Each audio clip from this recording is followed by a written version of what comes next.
नमस्कार, आपका स्वागत है। कलयुग के अंत के विषय में हमारे प्राचीन पुराणों में पहले ही भविष्यवाणी की हुई है। कलयुग का प्रभाव कैसा होगा? कलयुग में मनुष्य का व्यवहार कैसा होगा? कलयुग की स्त्रियां कैसी होगी? कलयुग में मनुष्य का आकार और आयु कितनी होगी? कलयुग में पाप और पुण्य की परिभाषा क्या होगी?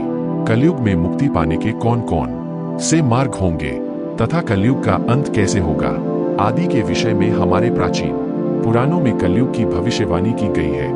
भगवान श्री कृष्ण ने कलयुग की भविष्यवाणी का वर्णन गरुड़ जी के सामने किया है, जिसके बारे में प्राचीन गरुड़ पुराण में बताया गया है। तो चलिए जान लेते हैं कलयुग के बारे में की गई प्राचीन भविष्यवाणियां। कलयुग का अंत, अधर्म की असफलता, अनुशासन की कमी, मनुष्यों में बढ़नी दुर्भावना, धन की लालसा, अत्यधिक काम का प्रभाव, भ्रष्टाचार से बढ़ता व्यापार, गुरुजनों तथा पूज्य लोगों की नींद, स्त्रियों में व्यभिचार और अनाचार आदि गुणों की वृद्धि, लोगों में आध्यात्मिकता की कमी आदि प्रकार के लक्षणों से कलयुग की पहचान होती है। भगवान श्री कृष्ण ने कहा था कि कलयुग में मनुष्यों की मां अत्यधिक कठोर हो जाएगी। मनुष्य अशांत, चंचल, धर्म से विमुख होकर अधर्म के पाथ पर चलने वाले होंगे। उन्हें शास्त्रों का ज्ञान नहीं होगा। जिसके मुख से जो भी निकलेगा उसे ही शास्त्र समझा जाएगा।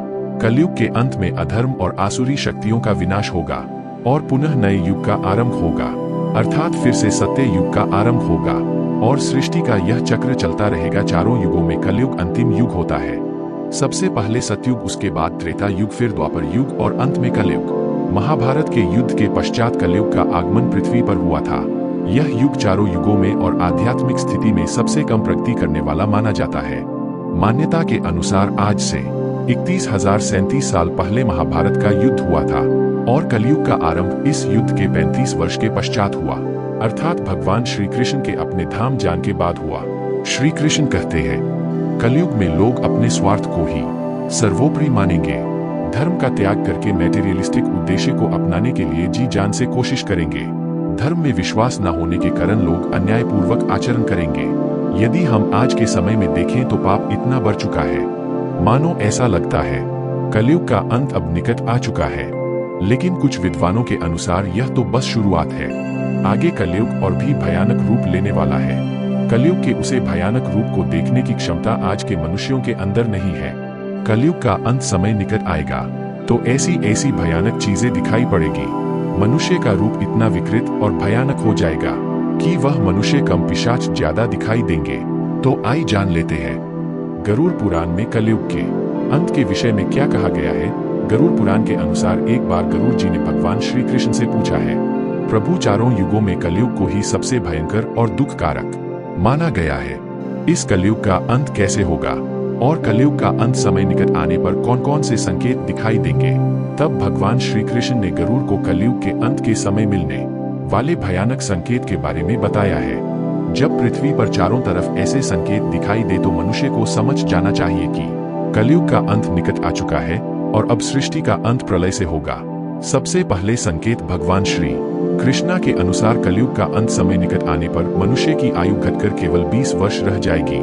12 वर्ष की आयु में ही मनुष्य के बाल पक जाएंगे। उनका शरीर अत्यंत कमजोर और सफेद रंग का होगा। कलयुग में स्त्री 8 या 9 वर्ष की आयु में ही संतान को जन्म देगी। कलयुग की औरतें बहुत ही क्षण और छोटे शरीर वाली, लेकिन अधिक भोजन करने वाली मंद बुद्धि होगी।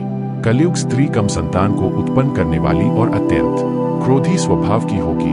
वह अपनी संतान को दूध भी नहीं पिलाएगी और न ही उसका पालन पोषण करेगी। दूसरा संकेत भगवान श्री कृष्ण कहते हैं, कलयुग का अंत समय निकट आने पर संसार में पतिव्रता स्त्रियां दिखाई नहीं पड़ेगी।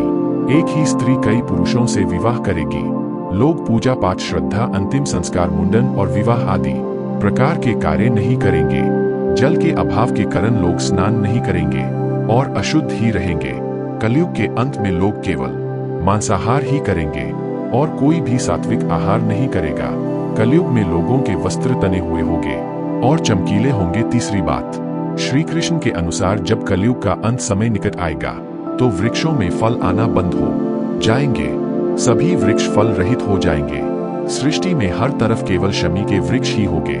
मनुष्य शाकाहार छोड़कर केवल मांस का ही सेवन करेंगे। कलयुग का भोजन तामसिक और रोग उत्पन्न करने वाला होगा। इसी कारण से लोग जल्दी ही बुरे होकर मार जाएंगे। कलयुगी मनुष्य पूजा करना बंद कर देंगे। सभी मांस खाएंगे। गायों को केवल दूध और मांस के लिए ही पाला जाएगा। चौथी बात, कलयुग का अंत समय निकट आने पर अल्पवृष्टि होगी, अर्थात बहुत ही कम बारिश होगी, खेतों में अनाज नहीं हो पाएंगे, दाने का आकार बहुत ही छोटा होगा और फलों में रस भी उत्पन्न नहीं होगा। मनुष्य भूख और प्यास के कारण ही करने मरने लगेंगे। मनुष्य को केवल बकरियां का दूध ही प्राप्त होगा।